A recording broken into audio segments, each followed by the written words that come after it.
This is Titan Talk.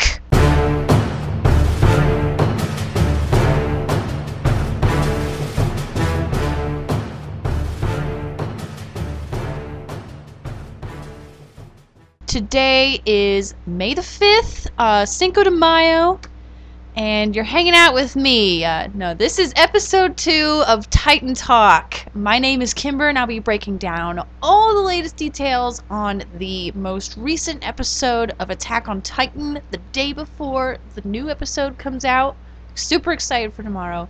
We're going to dive into the plot. We're going to look at some of the character developments that have come out in this episode, talk about my favorite quotes, and we'll discuss any new Titan developments. Later, I'm going to go into my predictions for the next episode, which comes out tomorrow, and talk about some other news in the Attack on Titan world. We've got some fun news this time. Also, I don't own any of the storylines, characters, or events in the Attack on Titan world, nor do I own any of the rights, trademarks, etc. pertaining to the show. Okay, let's do this. Alright, so the title of the episode was Historia. Now, if you remember my last episode, I went into this whole thing about the word Historia being this Latin word for histography, and I thought we were gonna find some more of these writings and Ymir was gonna translate. Yeah, none of that happened at all. I was 1000% wrong and I feel like an idiot, but that is what makes this show so great, is that you never know what's gonna happen next. You never know. And I did not know. Listening to that last episode of Titan Talk, I'm just blown away by how wrong I was. And also how great of a job I've been doing by staying away from spoilers from the manga series, because they're way ahead in the storyline there. Yeah, let's just go through the plot real quick. So we start off, it's snowy, it's a blizzard. We are back into the training days for the 104th squad. We get to hear what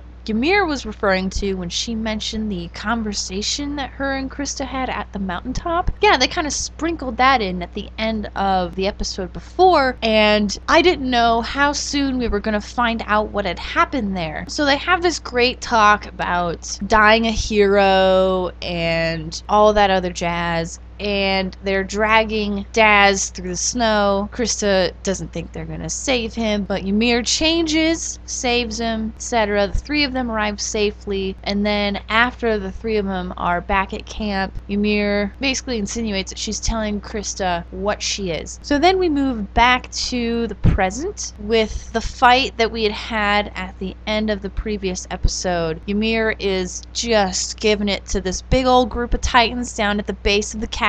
Raina remembers Ymir from when he was a kid. Apparently, she had eaten one of his friends from a long time ago. So they had a little flashback about that. Then that conversation that they'd had at the mountaintop, Ymir and Christa, that conversation comes back in the form of Christa yelling at Ymir to not worry about the tower, to destroy it if it means killing the Titans. And that's exactly what she does. She literally rips out bricks of the tower. It starts to fall. They grab onto her. And by the way, who really thought the Titans were gonna die from the tower? Because I did not think they were gonna die. We all know that you have to cut the nape of the neck to kill them. So when that tower fell, I knew they're all just gonna stand back up. But everybody else thought, oh, it's over. The battle's done. Nope, there they are, coming out of the bricks. Sure enough, then we see Christa running out like she's gonna do something to Ymir while Ymir's still fighting. She's busy. She can't talk right now. Christa's like, but I need you to know my real name. Well, okay. So then we see a Titan about to get Christa, and one of the scouts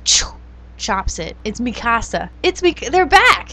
And they take care of the rest of the Titans, and then they all find out together that Ymir is actually this Titan shifter. And then Christa drops a bomb. Her real name is Historia. That's her real name. And then Ymir dies, to be continued.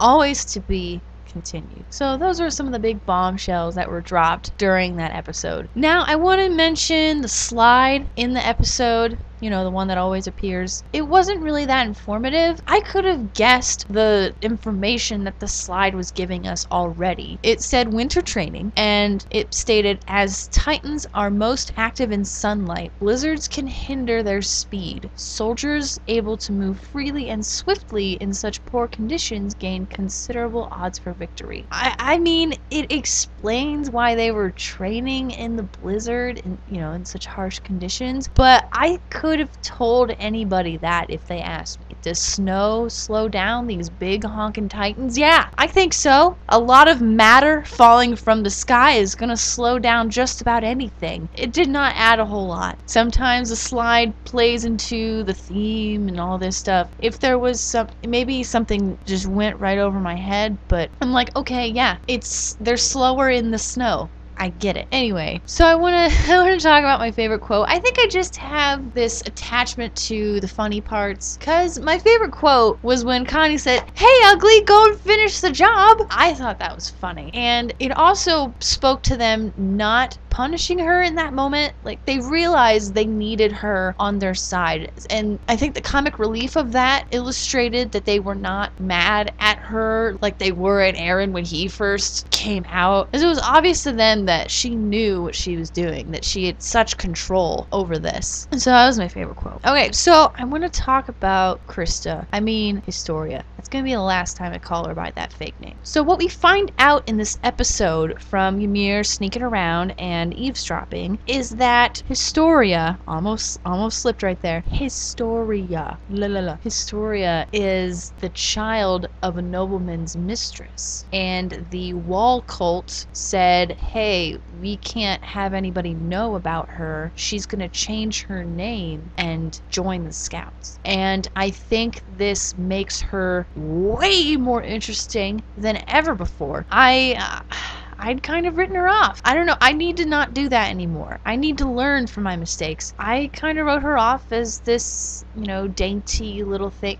I was just kind of confused, I guess, on why she was even fighting, why she was even in that group. And this made it way more abundantly clear. It's not just a death wish to her, I guess. It was more of this is what she was forced to do, and she is rebelling against that by wanting to go out a hero and wanting to be remembered in this great way. It's super cool, I think. She's wanting to die heroically because that's the only way she can be remembered in a positive light. And is that the only way to make your life mean something? No. And I think that's what Ymir was there to teach her, was that it's not all about dying in a blaze of glory and being remembered in that way. You can do great things and not have to resort to that. You can live a full life, not a short but heroic one. And in that full life, you can do a lot more than dying heroically, which I agree with. Totally, 100%. Oh, and by the way, Ymir ironically dies in a blaze of glory.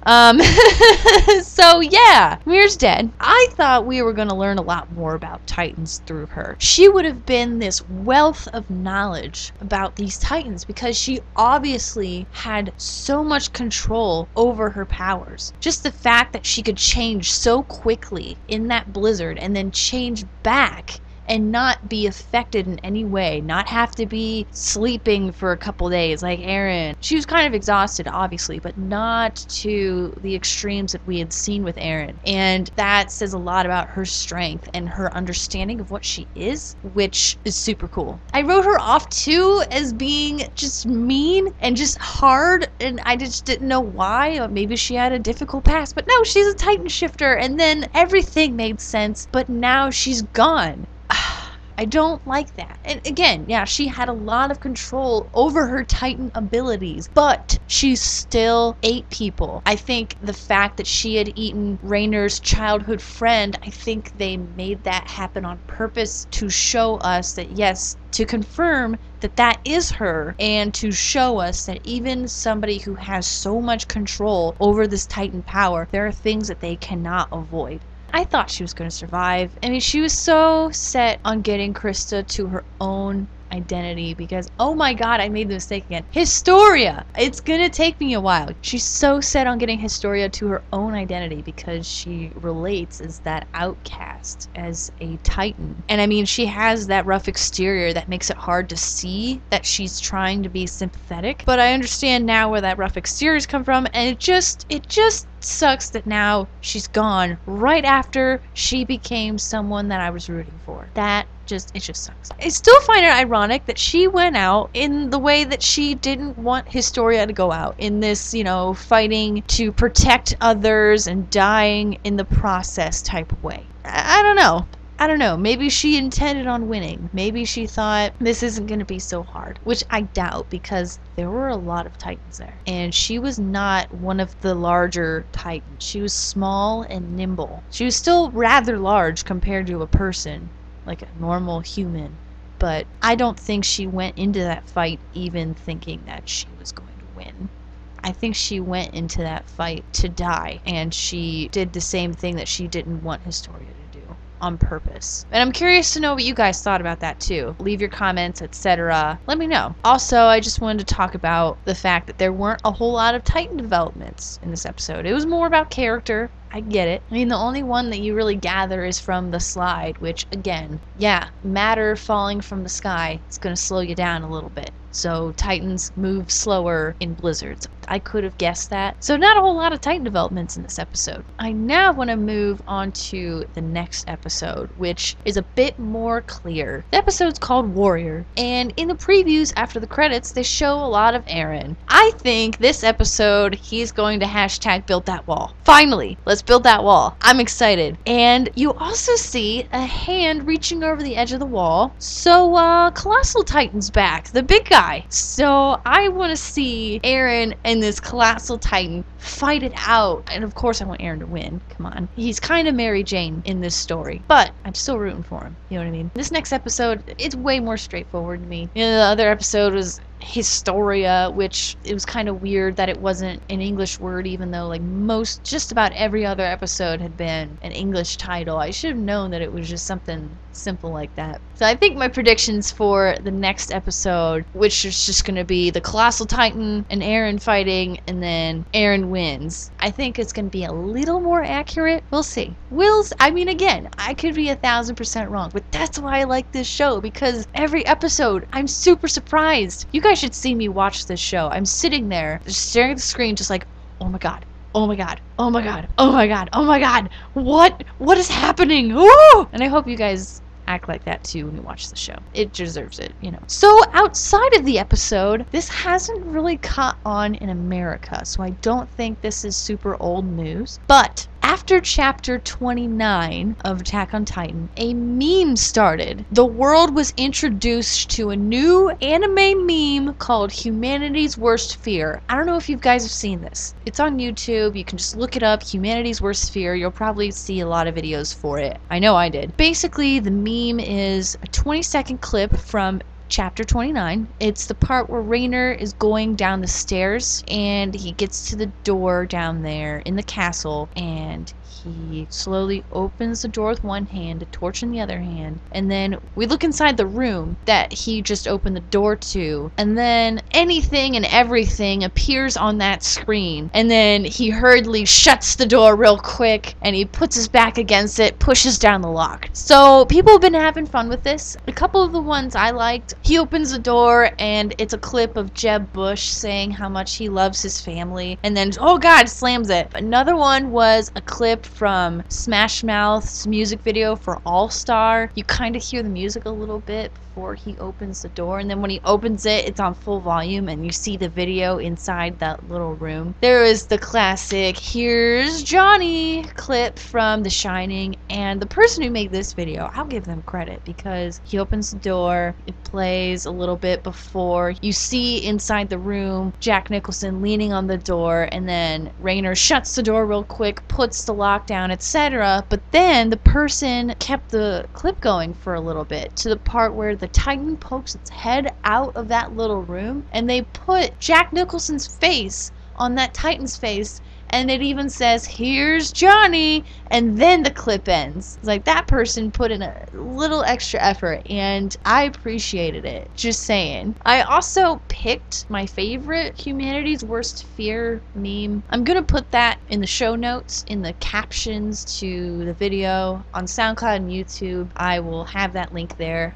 It wasn't any of the ones that I'd mentioned, so you'll have to watch it to know which one was my favorite. Alright guys, well that's been episode 2 of Titan Talk. My name is Kimber, and for a hell of a large selection of content, visit itsahelluvaworld.com. Helluva spelled HELLUVA, all one word.com, or follow us on our social media channels. We're on Twitter, we're on Instagram, we're on Facebook, we're even on Snapchat, and you can also follow me personally on my Twitter account. I am at KimberBobimber. That's KimberBobimber. Alright guys, it's been episode 2 of Titan Talk. Thanks for listening, and attack on!